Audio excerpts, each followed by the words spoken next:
Hello, everybody. How are you doing today? My name is Tony Rizano, and you are now listening to another episode of the world famous, the University of Love, the best podcast in 1, 2, 3 galaxies. But, ladies and gentlemen, you and I, we just call this show Online Marketing Moves, and we are coming to you live today. Today is May the 20th, 2025. Ladies and gentlemen, I have some sad news. My birthday is over. Gotta wait another 364 days for another birthday. Oh, what are we gonna do?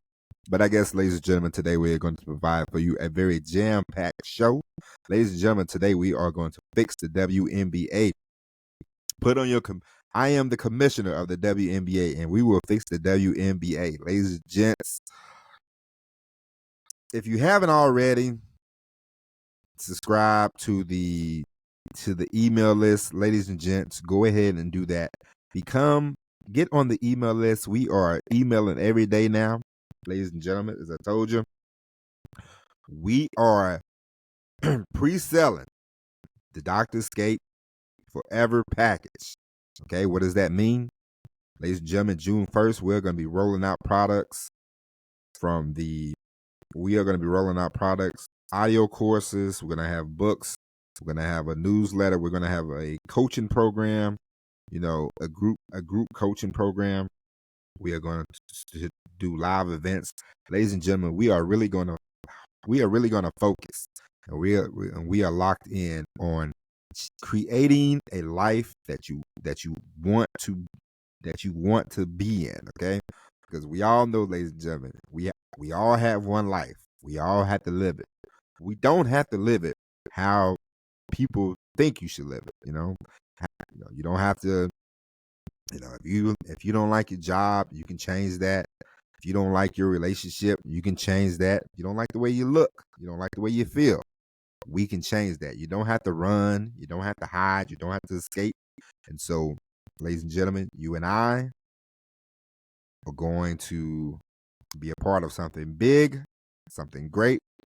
You can join now.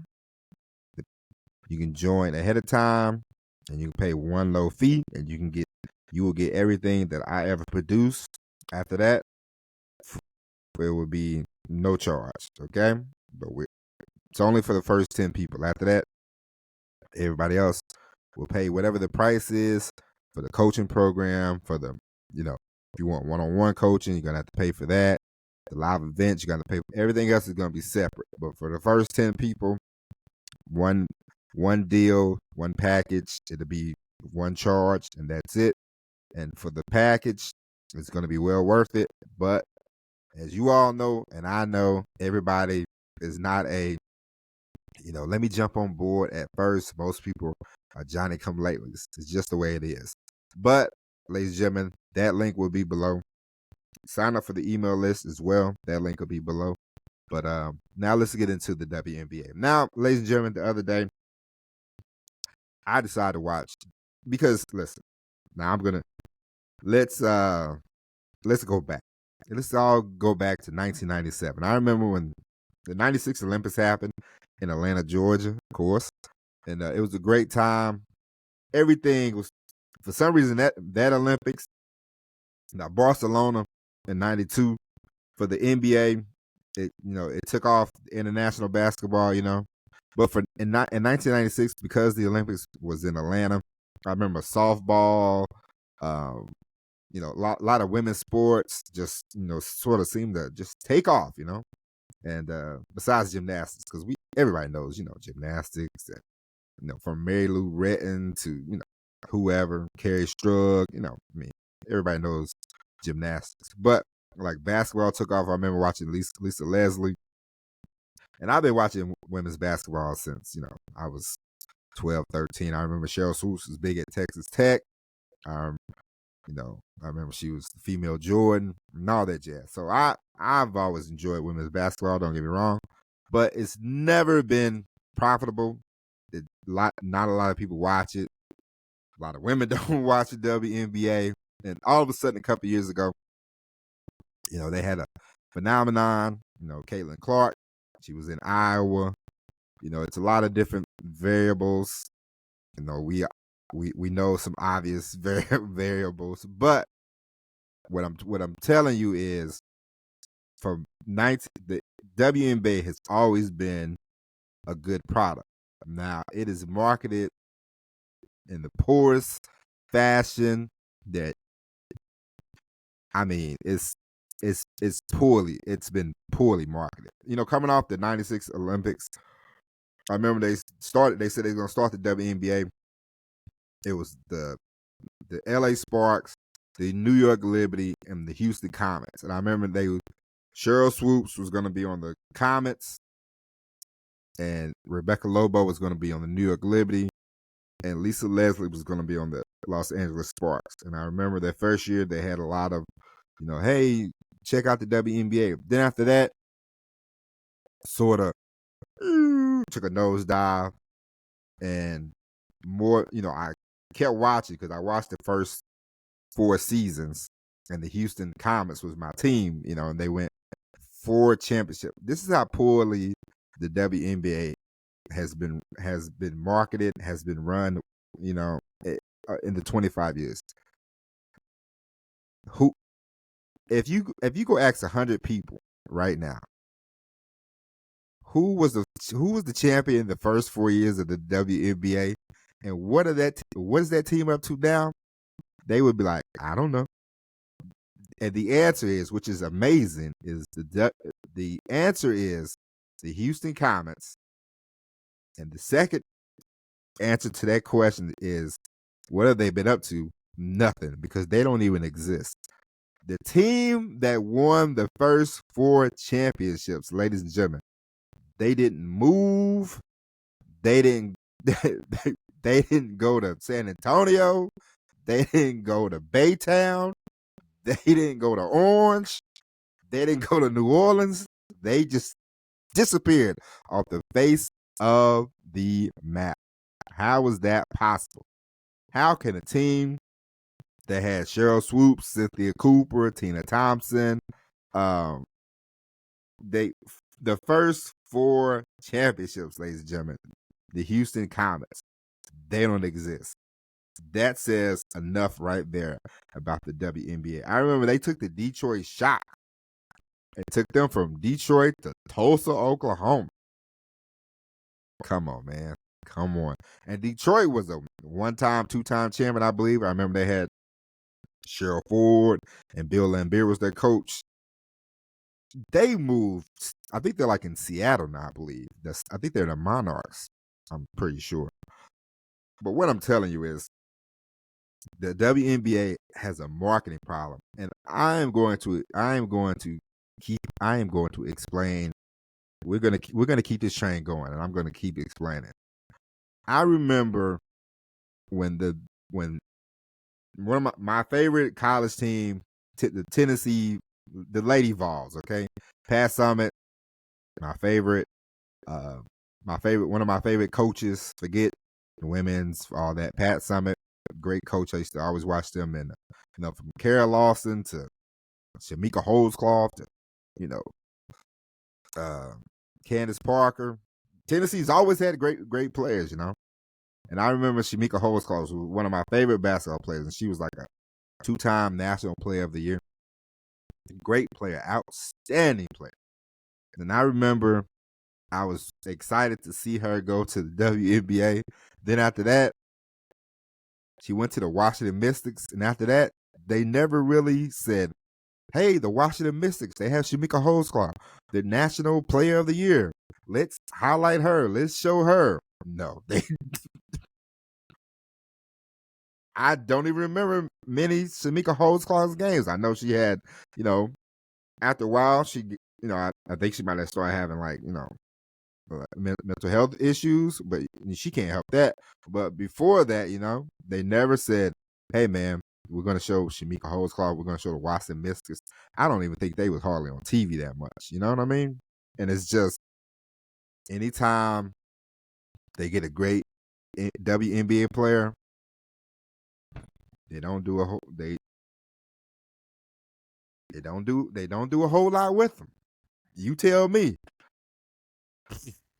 I mean, listen, it's just the and the problem is, one of the problems I think the WNBA has is they don't they don't they should focus, they should be like you know how the women, the women Olympic, the soccer team, you know how they're like, yes, they have people that stand out, don't get me wrong, but you know them more as a whole, as a whole group, as a whole unit. You know, from Mia Hamm to Brandy Chastain to Breonna Scurry to Hope Solo, Abby Morgan, you know, a group. And I know they all played at different times, Come on. But what I'm saying is they are a group. You like these group of women that come together and they're on the Olympic. And I know it's the Olympics and this US, but whenever I watch, that's and listen, women's soccer, their league. I mean, I watch it, I enjoy it, and I see the people. But I'm like, oh, I know so and so, and then you get to know more people. But the WNBA they have tried to follow the NBA model, and the NBA model, we all know their model. Hey man, you got a star, you highlight the star. Okay, everybody else, that works sometimes. It worked with and the NBA. It worked when they had Magic. Listen, Magic Johnson. And this is the problem with sports in general. When we try to do the individual thing, everybody ain't Magic. Magic Johnson is Magic Johnson is a one of one. The charisma, the smile, the charm, to go along with the ability to play basketball. Magic Johnson is one of the greatest basketball players of all time. I know we do the whole debate about Michael Jordan. We do the whole debate about Michael or LeBron. And don't get me wrong, and I know there were great basketball players before Magic. I know that. But we're talking, TV, Magic. He had the smile. He was in LA. It was all a match made in heaven. And the NBA has ran with that formula, and that formula it's running out of gas. The NBA, them players, they're not likable. I mean, I enjoy basketball. I like watching basketball. I don't watch as much as I used to, but basketball, it's a lot of professionals. These young players are not that likable. They sit out a lot. They whine a lot. They bitch a lot. They moan and groan a lot, and they get paid a lot. And God bless them. You're not counting anybody's money, but when you hear a guy whining and crying about playing 82 games and they're making $40 or $50 million, it's hard for you to like them. And so the formula of the NBA with the Magic and the Bird and the rivalry and pitting them, that was a happy accident, okay? And they have taken that and they ran with it. And Michael Jordan, he took it to a whole nother level. And Allen Iverson, Kobe Bryant, Kevin Garnett, these were great players, and they had charisma. They had basketball savvy, and they were great, and they knew how to entertain, and they could put on a show, and you would see them at the All-Star game, and they were very likable. I mean, Allen Iverson, he was on the smaller side, so you thought, man, I could look at AI, the crossover. He had the swag, Listen, those were people who could take the individualism and run with it. The WNBA, you got to stop trying to emulate the NBA. We need to focus on the team, because I was watching the Las Vegas Aces and the New York Liberty, and I thought this is what we need to be focused on. And because they was like, oh, the next game is gonna be the Chicago Sky and the Indiana Fever. They're like, oh, Caitlin Clark versus Angel Reese. That's not a rivalry. Okay, that's not a real rivalry. Stop trying to make it something that is not. It's not a real rivalry. The WNBA needs to stop trying to focus on the rivalry that's not there. Okay. You know why Magic and Bird worked? Because Magic Johnson was on the Los Angeles Lakers. Look up the history. Jerry West, Kareem, Elgin Baylor, Boston, Bill Russell, Red Auerbach. Those two guys were great basketball players, and they got put on two marquee franchises, okay? So the individualism worked, but they had other people, it just wasn't Magic and Bird. But it sounded good. The WNBA needs to do more focus on team. The Las Vegas Aces are a great team. They are led by Asia Wilson, who was a great player. They have a great team. The New York Liberty, they have Breanna Stewart. They have Sabrina, I can't pronounce her name, her last name. They have a great team. They just won the championship last year. Why are we not focused on the team aspect in the WNBA? Let's get away from the NBA model because it's not working, okay? I remember when another great team that they have that they need to highlight more of, the Minnesota Lynx, okay? The Minnesota Lynx is always Lindsay Whalen, Maya Moore. They've always had good, great players. They are a great team. They have won multiple times. Let's highlight the teams in the WNBA. The more we highlight the team, bring 2 or 3 people on each team to do an interview, so they can bounce off each other, Stop trying to.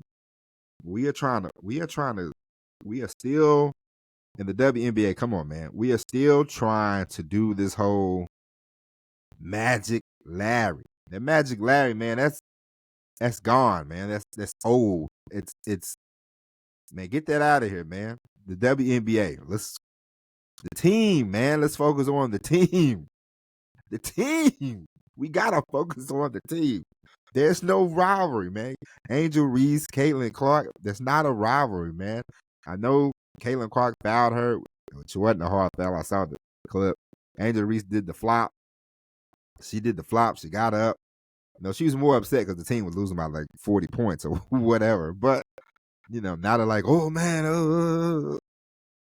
this is not a rivalry, folks. This is why the WNBA, and I know, man, right now, they're like, hey, we're selling out. It ain't gonna. It's not gonna be sustainable, man. Cut it out, man. Cut it out. Let's. The WNBA needs to focus on basketball. They need to focus on teams. They need to focus on the play. They don't need to. They got to stop trying to create stuff that's not there, man. Now they talk about hate and nobody. Ain't nobody at the WNBA. Come on, man. Ain't nobody. People don't watch enough to be talking about hate and all that. Reaching, man. WNBA stay reaching for the wrong things, man. Reaching for racism and reaching for rivalries that's not even there. WNBA, you got to do better than that. And I've been a fan for 20 years, man. I'm telling you. Bring back the Houston Commerce. That's a whole nother story for a whole nother day. Bring back Cynthia Cooper. You can't even have Cynthia Cooper night because he ain't got no team. Can't even do Cynthia Cooper night because they don't even got a team in Houston no more. Come on, man. Let's focus on that. Bring back Houston. How about that? But focus on the team aspect. You have great teams. I watched the game. I enjoyed the game. I enjoyed the Liberty and the Aces. They have a great coach. I mean, they got Becky Hammond. They got all these people, man. They're great basketball players, and work on the product, work on the team aspect, They just let Shamika Holdsclaw, 2-time National Player of the Year. They just buried her on the Washington Mystics, and that was it. You got Brittany Griner, man, another great player. She's on Phoenix Suns. I remember it was her and Diana Taurasi. I've never really seen them interview together. Come on, man, what are we doing? You have all these great players that come from, UConn and Tennessee and Baylor, Notre Dame, but they never, or hey, let's bring out, let's promote this team, let's promote these players.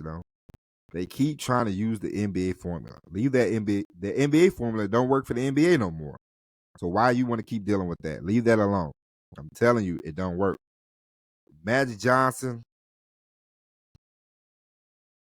was a 1-on-1. Michael Jordan, LeBron. Now LeBron, he man, you ain't gonna get that. I mean, I like Anthony Edwards, but he's not that likable either. You know what I'm saying? He can't pull out of nothing.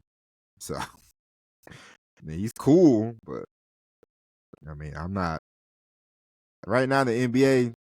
Who would you, the last I think superstar that the NBA had, and he got hurt. He could help it. Was gonna be Derrick Rose, because Derrick Rose is likable and Derrick Rose was explosive, and he was not like 16. You get some every now and then. You get a Penny Hardaway. You get a Derrick Rose. You get a Tracy McGrady. Somebody flashy and they can. But stop trying to do that individual. And the NBA needs to cut it out, because right now, Jalen Brunson, yeah, he's with the Knicks, but people are more excited about the Knicks. Rah rah rah. It's just the whole Knicks. It's the whole New York. It's the vibe that's carrying it. It's not one individual. You got Jalen Brunson, you got Cat, you got some other players on there that's good, but it's the whole team. It's the whole city right now.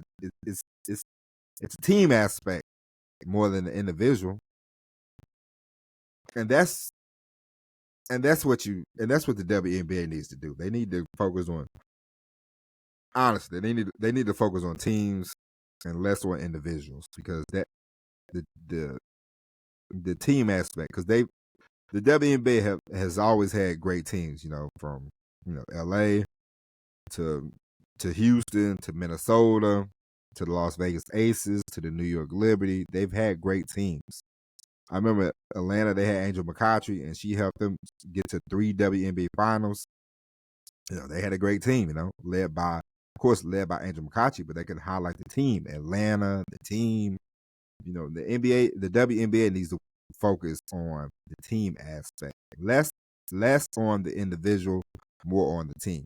Because we're trying to create a rivalry that's not there. It's good for Twitter, but Twitter don't pay no money. Twitter's not going to pay for tickets. You got to get people in the building.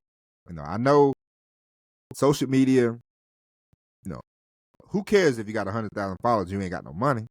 You got to bring people in, tickets. You want streaming services. It's time.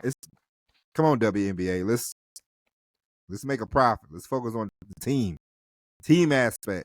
Okay, let's focus on the team. Stop and tell the players stop whining about salary. You're well compensated for 30 games or 40 games. I don't know what to tell. Nobody's going to care about. It's like when basketball players, they cry about, or any athlete, like, yeah, I know you want to get paid, I get it, but for the WNBA, that's another thing. The WNBA, they are swinging on the racism and all this.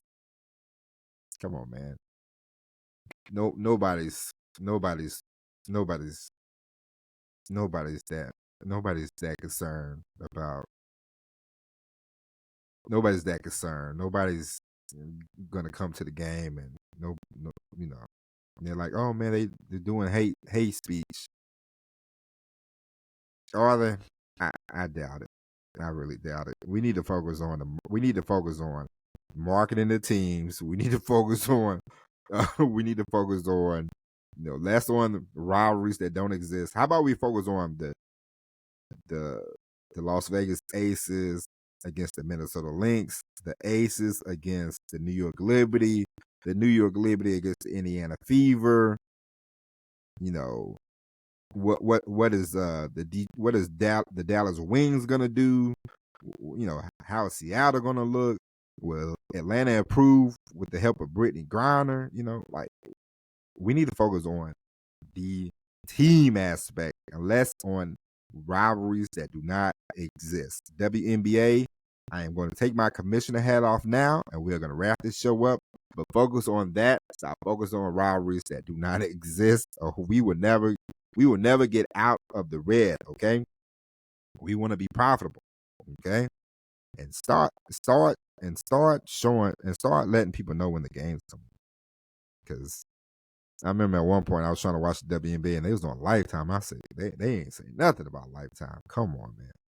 And women, women love to talk about, protect women, this, that, and the other. How about you start watching some of the games, okay? Stop just looking at Twitter and then going off like, oh, dude. Watch the games, go buy some tickets, go support, and not just gay women, all women. Okay. So there you go. So that's it, ladies and gents. We'll be back tomorrow with the all new episode of Online Marketing Moves. I hope you enjoyed this.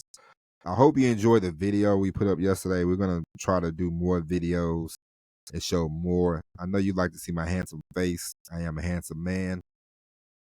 And we're going to show more of me. As I can't preach personality marketing and then don't show me or my personality. So there you go. But we'll be back tomorrow with the all new episode of Online Marketing Moves. But until then, my name is Tony Rizzano. Thank you for listening.